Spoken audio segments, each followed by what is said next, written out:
Hi Rachel, how are you? Hi, Raheel. I'm fine. How are you? Yep, I'm fine. Ready for another episode of Faith at Home?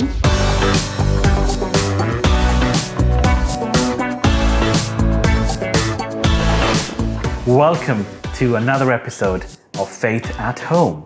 This week, we are looking at the theme of vulnerability, the challenge of being open about our emotions, and especially our faith. Here are some younger voices sharing their thoughts on vulnerability.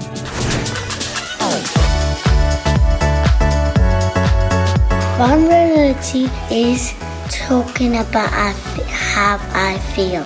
Vulnerability is being honest. Vulnerability is asking for help. Vulnerability is being honest about how you feel. Is that I don't need to know all the answers and that is okay. Vulnerability is confidence to ask someone for help.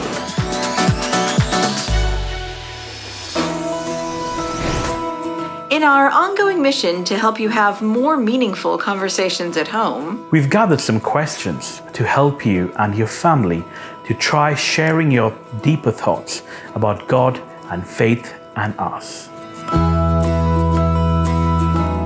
when you are sharing your feelings, how do others make you feel safe and loved?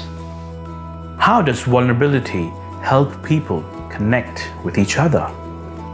Are you ever hesitant to be vulnerable with God? Why? Jim Davis from the Children's Society has offered us some really helpful insights into the link between being vulnerable and the art of listening.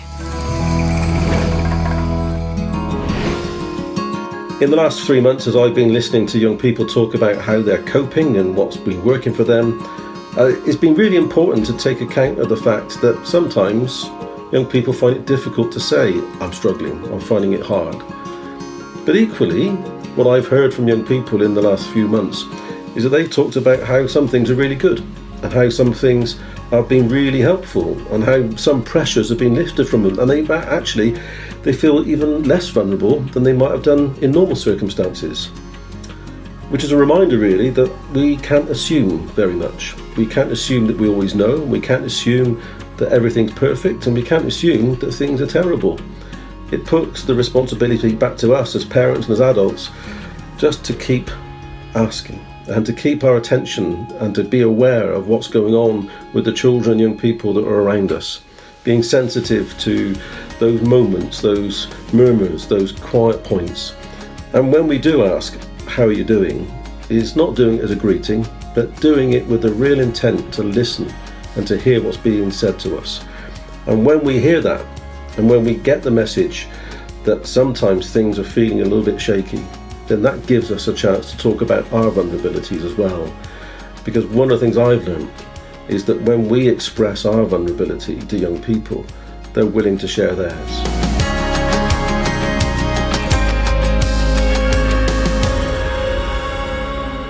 How are you doing? When was the last time you answered this question beyond a simple greeting? If we want our children and young people to find the safe space to truly say how they're feeling, then we need to model it for them first. Now, you may be thinking, but we aren't that kind of family. We don't talk about our feelings like that. The question is, could you be? How you move from a household who aren't that kind of a family to one where talking about faith and being open and vulnerable is difficult to answer from this side of the camera. It's up to you, but the first step would be to decide to act differently. Our brains are wired to learn by watching and trying the things that we see. This is why it is so important to show our children our relationship with God. Showing our family members these ways of being with God can be as simple as stopping what you're doing when your children are talking about what they're feeling, turning to them and listening to them, and encouraging them to share those same feelings with God. It might be a slightly bigger step of booking in a 5-minute conversation to give both of you the space to talk and listen. At Parenting for Faith, we have all sorts of encouragements and resources to help you become that sort of family who is comfortable talking about your feelings and connecting with God about those feelings too. The story of the prophet Samuel's start in life is a lesson in vulnerability. His mother Hannah showed enormous courage and strength and humility and vulnerability in choosing to leave her son in faith with the priest Eli. Now, Samuel did not yet know the Lord, and the word of the Lord had not yet been revealed to him. The Lord called Samuel again, a third time, and he got up and went to Eli and said, "Here I am, for you called me." Then Eli perceived that the Lord was calling the boy. Therefore, Eli said to Samuel, "Go, lie down, and if he calls you, you shall say, 'Speak, Lord, for your servant is listening.'" It took Eli a few tries for him to realize that Samuel was hearing from God. Eli had to accept that God was talking to someone else, bearing his ego to the realization that his time may be ending. And Samuel had to be open to hearing God's message and to following God's guidance. Thanks so much to those who have sent us some stories. We'd love to show even more. Simply send a video to faithathome@churchofengland.org.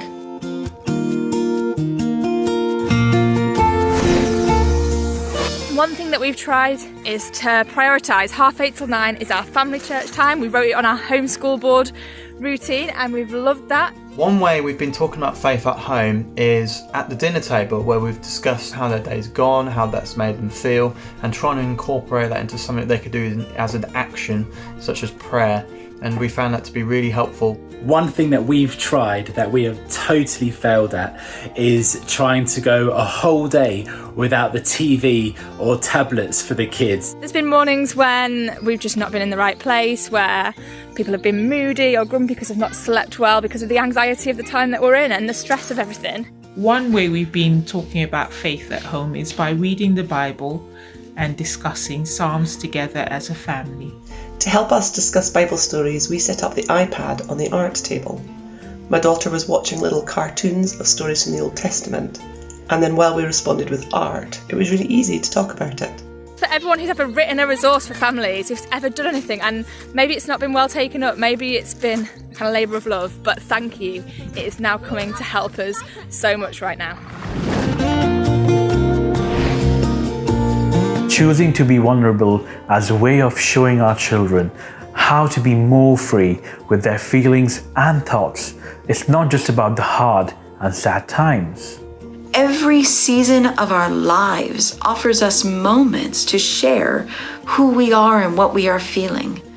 It's a practice that will help us notice where God is with us in the warmth of summer and the depths of the darkness of winter.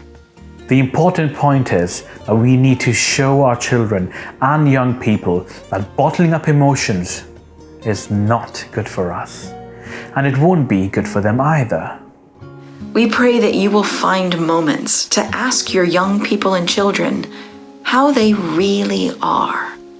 And that you would listen carefully and actively to what they say. May you feel God's arms of love open wide, welcoming you to be who you are, just as you are. And may you find the courage in that godly embrace to be open what you feel and think about God and faith with those who look to you for guidance. We're leaving you with this beautiful song from Fishy Music. Please do have a look at their other resources they have to help families explore faith at home. The hibernating winter, the leaves are all long gone. The icicles and blizzards, the grayness of the dawn. Like me, the land is frozen, though both of us are numb. The snowdrops bring a promise of hopes that are to come. Going seasons, growing through the seasons. The morning sun is rising, the earth begins to sing, the music of the songbird, the blooming buds of spring. My heart begins to open, the ice begins to melt, a soothing ray of sunshine on sadness I have felt. Going through the seasons, growing through the seasons. The glowing sun of summer is warming me once more. I open up the windows and step outside the door. A time of celebration for sharing hopes and dreams. And through the changing seasons, you'll always be with me. Going through the seasons, growing through the seasons, going through the seasons, growing through the seasons.